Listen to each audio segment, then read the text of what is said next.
Imagine being summoned to a private, one-on-one audience with a king. As you step toward the door, your focus narrows, your heart rate picks up. You weigh every single word you're about to say, knowing the person on the other side holds absolute authority. Compare that to how most of us perform our daily prayers. We stand up, speed read Surah Al-Fatiha, and treat the verses like a repetitive checklist to clear before getting back to our day. We do this because of a basic psychological blind spot. Since we don't hear a physical voice speaking back to us, we naturally assume our words are traveling into a void. We treat the prayer as a one-sided monologue. But according to Islamic theology, reciting Al-Fatiha is an interactive event. It is a live, synchronous, two-way conversation between you and God. When we strip away that interactivity, we reduce what is meant to be a profound daily privilege into a heavy, mechanical obligation. The mechanics of this conversation are laid out in a prophetic tradition, stating that God divided the opening prayer into two equal halves, one half for himself and one half for his servant. The exchange begins on earth. You initiate the connection by declaring, "All praise is due to God, the Lord of the worlds." As shown in this model of the interaction, the moment you speak that line, God immediately replies from above, announcing to the angels, "My servant has praised me." As you continue the preamble, the response escalates. You say, "The most compassionate, most merciful," and God replies, "My servant has extolled me." You say, "Master of the day of judgment," and the reply comes, "My servant has glorified me." Then comes the hinge of the entire chapter. "You alone we worship, and you alone we ask for help." Speaking this verse merges the two halves of the dialogue.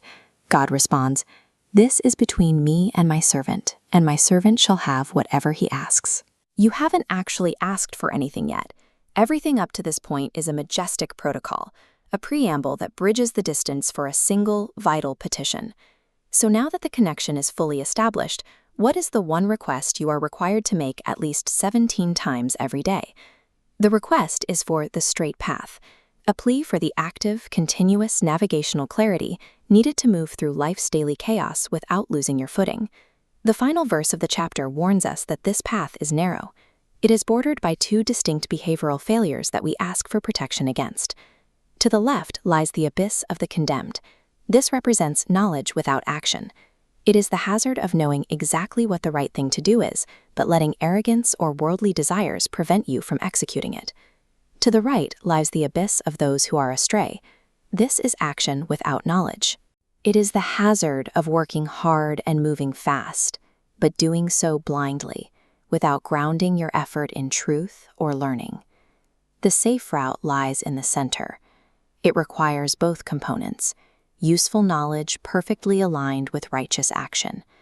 This is the path of the prophets and the righteous who successfully made the journey before us.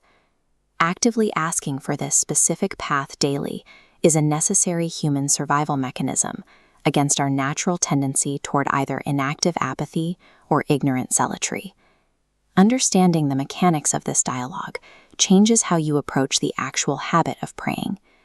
Reading Al-Fatiha in one single breathless rush is an act of self-sabotage.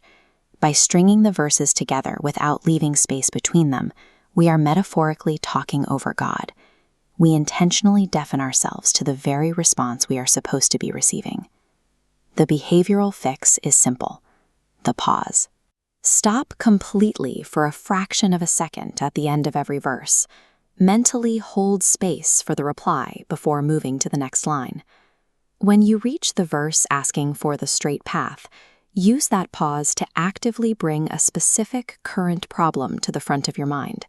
Attach your difficult decisions or heavy burdens directly to that request.